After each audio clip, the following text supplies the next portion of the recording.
Jangan lupa like, komen, dan subscribe channel YouTube TVRI Bengkulu dan nyalakan lonceng notifikasinya. Assalamualaikum warahmatullahi wabarakatuh. Alhamdulillahi rabbil alamin wa bihi nasta'in wa ala umrid dunya waddin. Asyhadu an la ilaha illallah wahdahu la syarika lahu wa asyhadu anna sayyidana Muhammadan abduhu wa rasuluhu la nabiyya ba'dah. Allahumma salli wa sallim ala sayyidina Muhammadin wa ala alihi wa sahbihi ajma'in. Alhamdulillah, segala puji bagi Allah. Kita tanpa kekurangan sedikit apapun, Allah begitu sayang kepada kita, sehingga pada waktu yang barokah dan mulia ini kita bisa bertatap muka dalam acara Ayo Mengaji Generasi Cerdas, Generasi Quran. Halo bisa di rumah, apa kabarnya? Mudah-mudahan bisa di rumah dalam keadaan sehat wal afiat, tentunya tanpa kekurangan sedikit apapun. Tetap semangat untuk senantiasa belajar dan mempelajari ayat suci Al-Quran. Nah, pada kesempatan ini seperti biasa kita akan sama-sama bagaimana bisa kita agar memperbaiki bacaan-bacaan Al-Quran kita tentunya. Kita berusaha dengan sekuat tenaga untuk memperbaiki kualitas bacaan Al-Quran kita. Nah, maka dari itu kami mengajak kepada pemirsa di rumah untuk bergabung bersama kami, ambil Al-Qurannya dan buka pembahasan kita pada hari ini, yakni Quran Surah Qaf, nomor surah ke-50. Sekali lagi, ambil Al-Qurannya, buka di Quran Surah Qaf, ya, nomor surah ke-50, dan sekarang kita akan bahas dari ayat ke-7, ya. Ayat ke-7 sampai dengan ayat ke-12 insyaallah. Adik-adik studio telah hadir bersama kita, ya. Kecil-kecil cabai rawit yang siap untuk membaca tentunya. Adik-adik dapat ya di Quran surah Qaf ayat ke-7 sampai dengan ayat ke-12 akan kita bahas. Kalau sudah siap dan pemirsa di rumah sudah siap, silakan disimak, didengarkan dengan baik, karena di awalan saya akan membaca pembahasan kita pada hari ini secara mujawad. Karena kata Allah Subhanahu wa taala, "Wa idza quri'al Qur'an fastami'u lahu wa ansitu la'allakum turhamun." Apabila dibaca suci Al-Qur'an, maka dengarkan dengan baik agar kita semua mendapatkan petunjuk dan rahmat dari Allah Subhanahu wa taala. Baik, silakan didengarkan. Kita mulai dengan membaca Quran surah Qaf, ya, surah Qaf ayat 7 sampai dengan ayat ke-12.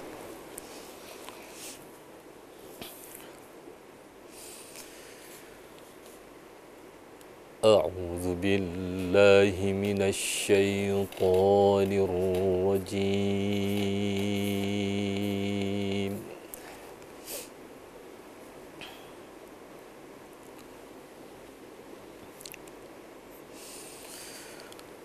Bismillahirrahmanirrahim.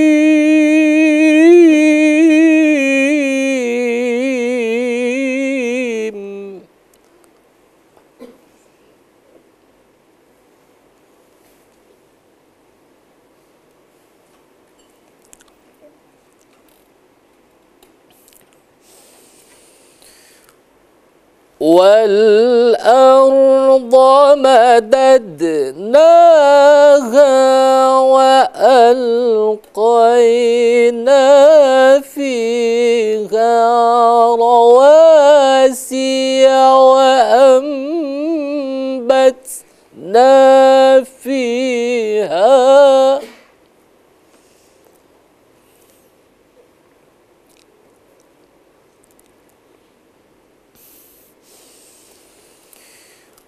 وَأَنبَتْنَا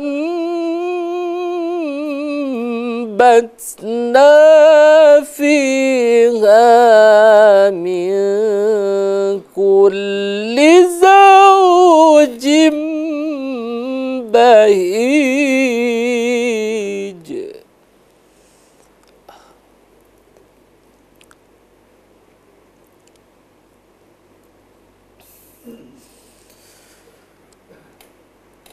تبصرة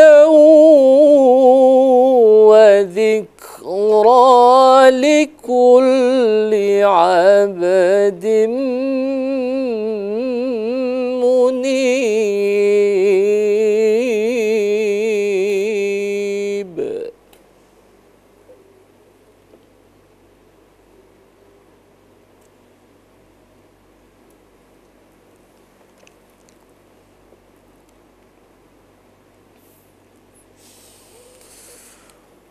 وَنَزَّلْنَا مِنَ السَّمَاءِ مَاءً مُبَارَكًا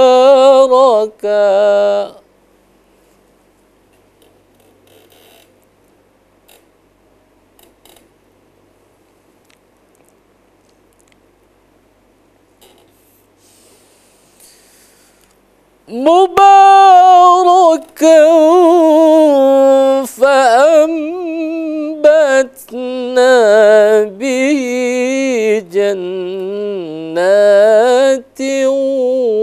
وحب الحصيد.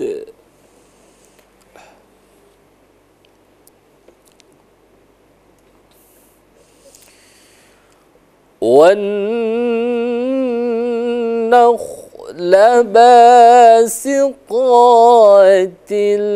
لها طلع نضيد.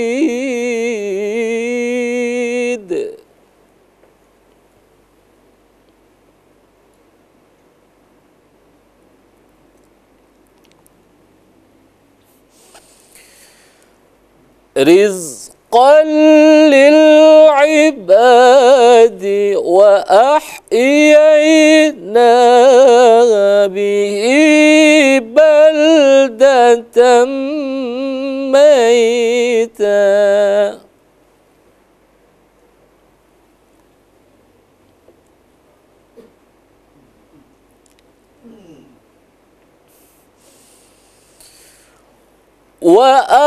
وأحيينا به بلدة ميتا كذلك الخروج.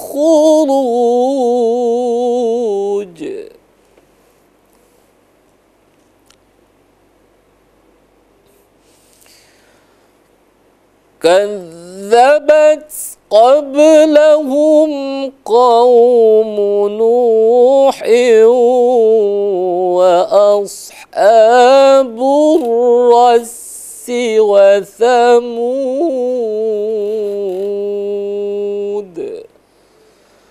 صدق الله العظيم. Sadaqallahul azim. Alhamdulillah Allah dengan segala firman-Nya. Alhamdulillah, saya di rumah kita bisa membaca pembahasan kita pada hari ini tentunya, yakni Quran surah Qaf ya. Jadi surah Qaf ini sesuai dengan penamaannya, Qaf diawali dengan Qaf ya. Tentu di sini Allahu a'lamu bimuradih.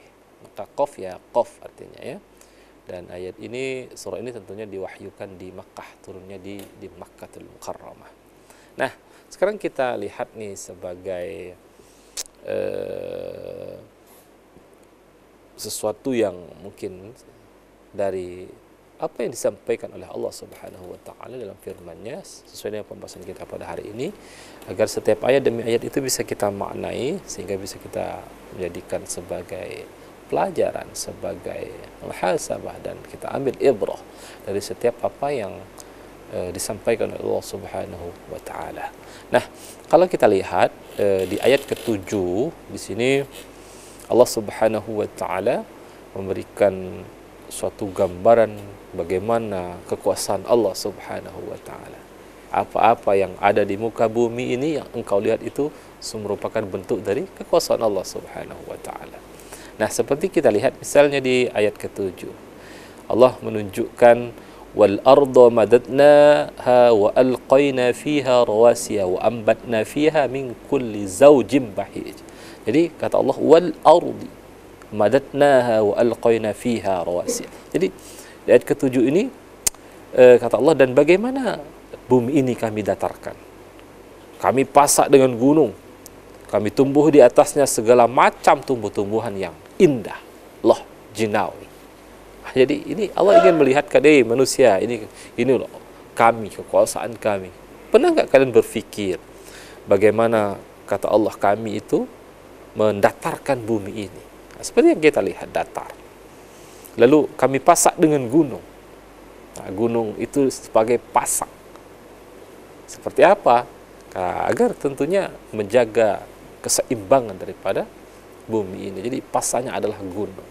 Dan mungkin kalau kita kaji nanti dari perspektif yang lain, bagaimana sesungguhnya ya gunung itu tidak diam. Nah, jadi ini Allah ingin lihatkan kepada kita bagaimana kekuasaan Allah Subhanahu wa taala. Maka di ayat ke-8, tabsiratan wa dzikra likulli 'abdin munib, kata Allah, untuk dijadikan tentu suatu pelajaran, ya. Untuk dijadikan satu pelajaran dan peringatan tentu bagi siapa? Bagi insan yang mau bertobat kepada Allah Subhanahu wa taala. Maka di ayat ke-8, tabsiratu wa dzikra. Tentu ini kata Allah untuk jadikan pelajaran, pengingat, ya, peringatan dan peringatan. Likulli 'abdin munib. Ya, tentu bagi hamba-hambanya yang tentu ingin tunduk kepada Allah, yang ingin bertobat, ingin kembali kepada Allah Subhanahu wa taala. Bahwasanya memang manusia itu ya tidak ada apa-apanya di hadapan Allah. Karena manusia itu sungguhnya ketika ia dijadikan sebagai khalifah, dia harus tunduk dan patuh, dan dia tidak punya daya dan upaya kecuali atas izin Allah Subhanahu wa taala. Nah, dan di ayat ke-9 Allah menunjukkan kembali dengan mengatakan wa nazzalna minas sama', kata Allah, dan bagaimana kami turunkan air, ya. Wa nazzalna minas sama' ima, ya, minas sama, yang air dari langit, ya, mubarakan, ya, yang bermanfaat, ya, yang bermanfaat, mubarakan. Fa'ambatna bihi jannati wa habbal hasid, ya.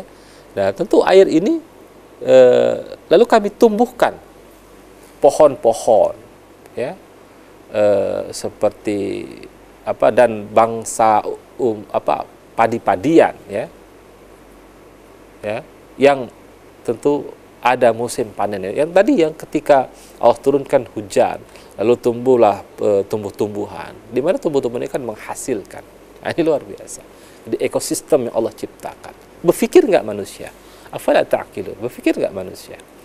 Bagaimana suatu padang yang tandus, ketika yang tandus luar biasa diturunkan hujan, maka dia akan hijau, nah, dan sebagainya.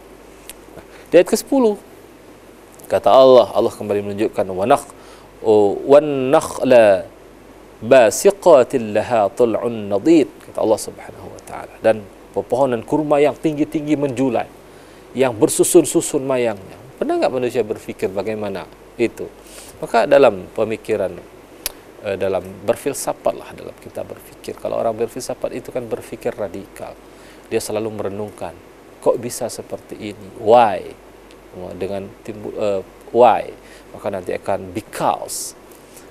Dia lalu berpikir, maka semua itu akan bermuara kepada yang satu, zat yang satu, Allah Subhanahu wa taala. Nah, dan di ayat ini, ya, tentunya bahwa Allah menunjukkan sesuatu tentang kekuasaannya agar manusia itu berpikir. Berpikir apa? Ketika manusia berpikir, maka dia tidak akan mengingkari daripada Allah Subhanahu wa taala. Nah, jadi intinya misalnya di rumah, apa yang kita bahas pada hari ini, apa yang kita lihat di dunia ini, semua itu adalah skenario daripada Allah Subhanahu wa taala. Tentu ketika kita berpikir, maka kita akan patuh dan tunduk kepada Allah Subhanahu wa taala. Nah, baik, tentunya akan kita lanjutkan pembahasan kita pada kesempatan ini, tetapi kita ikuti jeda pariwara berikut ini. Tetap di Ayo Mengaji, generasi cerdas, generasi Quran.